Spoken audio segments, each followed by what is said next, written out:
Assalamualaikum warahmatullahi wabarakatuh. Salam sejahtera bagi kita semua.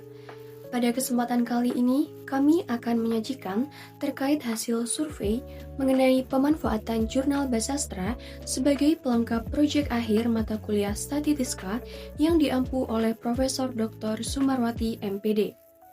Sebelumnya, perkenalkan kami dari kelompok 13 kelas B yang beranggotakan Salma Nur Azizah dengan NIM akhir 12, Naila Sabila Rosyada dengan NIM akhir 28, dan saya sendiri Hanifah Rahmasani dengan NIM akhir 66.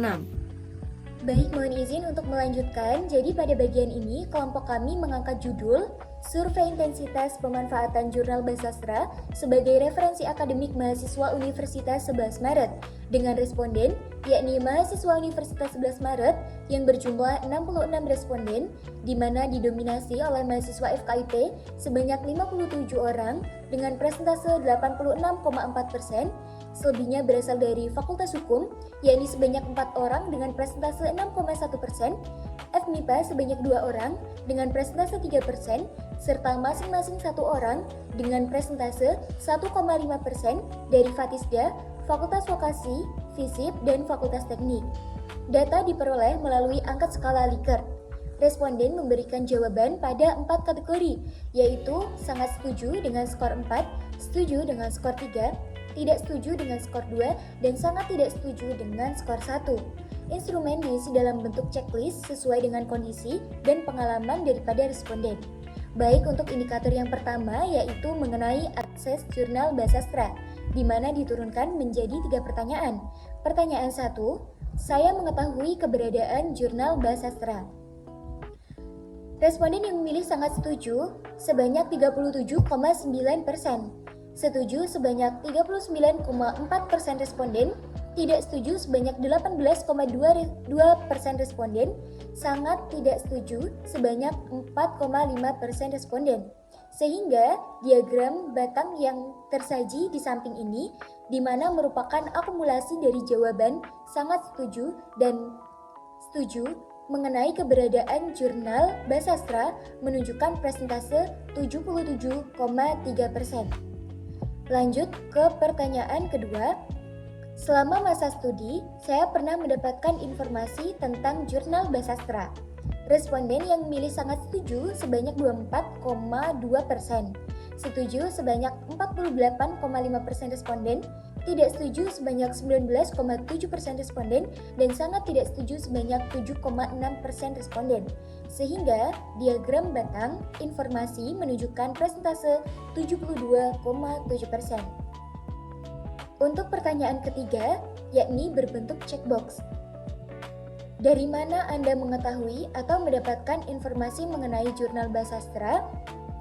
Checkbox tersusun atas pilihan dosen pengampu mata kuliah, perkuliahan atau tugas kuliah, teman sesama mahasiswa, kakak tingkat atau alumni, website resmi PBSI UNS, Google Scholar, mesin pencari internet, media sosial, organisasi kemahasiswaan.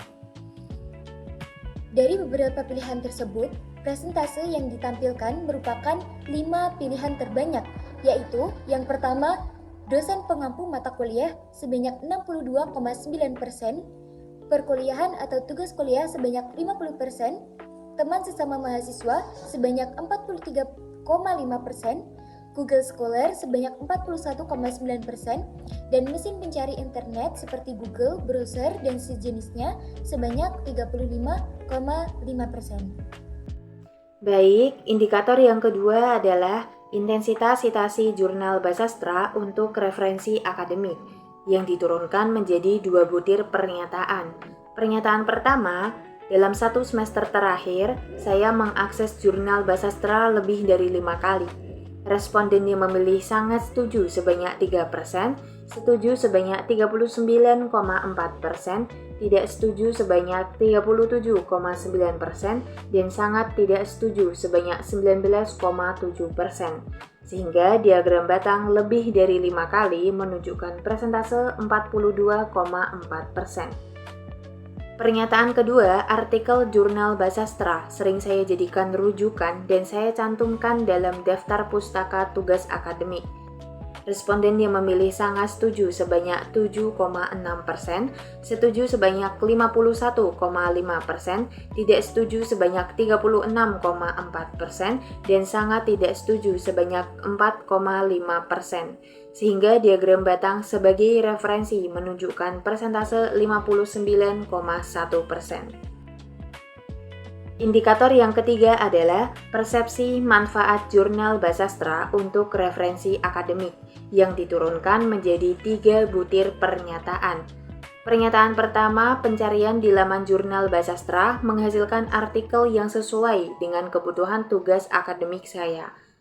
Responden yang memilih sangat setuju sebanyak 15,2%, setuju sebanyak 60,6%, tidak setuju sebanyak 19,7%, dan sangat tidak setuju sebanyak 4,5%. Sehingga diagram batang kesesuaian artikel menunjukkan persentase 75,8%. Pernyataan kedua, artikel jurnal Basastra menyediakan informasi yang relevan dan bermanfaat bagi kebutuhan akademik saya. Responden yang memilih sangat setuju sebanyak 21,2%, setuju sebanyak 57,6%, tidak setuju sebanyak 21,2%, dan sangat tidak setuju sebanyak 0%. Sehingga diagram batang relevan dan bermanfaat menunjukkan persentase 78,8%. Pernyataan ketiga berbentuk checkbox. Jika ada kendala apa yang Anda alami dalam mengakses atau memanfaatkan jurnal Basastra, checkbox tersusun atas pilihan belum mengetahui keberadaan jurnal Basastra, belum memahami cara mengakses jurnal Basastra, kesulitan menemukan artikel yang sesuai dengan topik yang dicari, kesulitan menentukan kata kunci pencarian yang tepat, tampilan atau navigasi laman jurnal Basastra kurang mudah digunakan, tidak mengalami kendala apapun, dan nggak ada karena tidak pernah memakainya.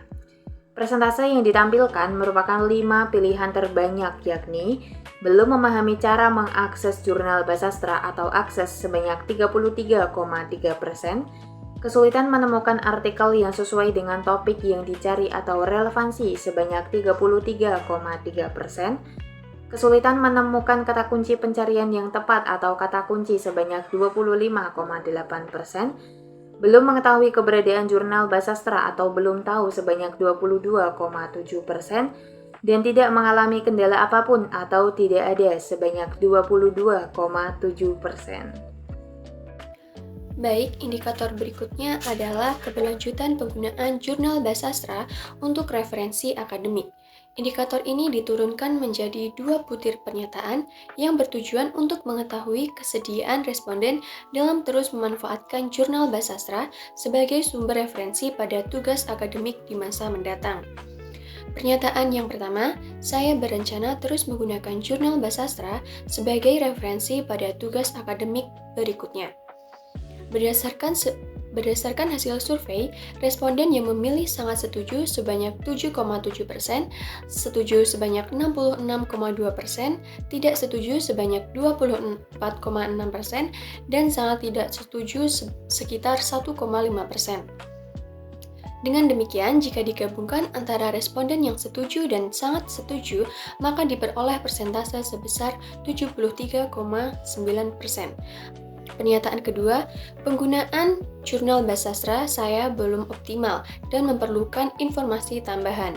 Hasil survei menunjukkan bahwa responden yang memilih sangat setuju sebanyak 24%, setuju sebanyak 60%, tidak setuju sebanyak 15,4%, dan sangat tidak setuju sekitar 0,6%. Sehingga jika digabungkan antara responden yang setuju dan sangat setuju, diperoleh persentase sebesar 84%. Oleh karena itu, diagram batang pada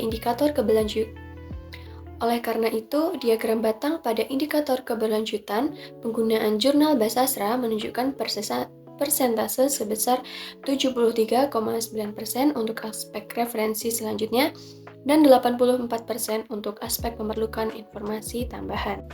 Berdasarkan hasil survei terhadap mahasiswa Universitas 11 Maret, intensitas pemanfaatan jurnal Basastra sebagai sumber referensi akademik berada pada kategori sedang hingga cukup tinggi. Sebagian besar responden telah mengenal dan pernah menggunakan jurnal Basastra dalam kegiatan akademik, baik untuk mencari referensi maupun menyusun tugas perkuliahan.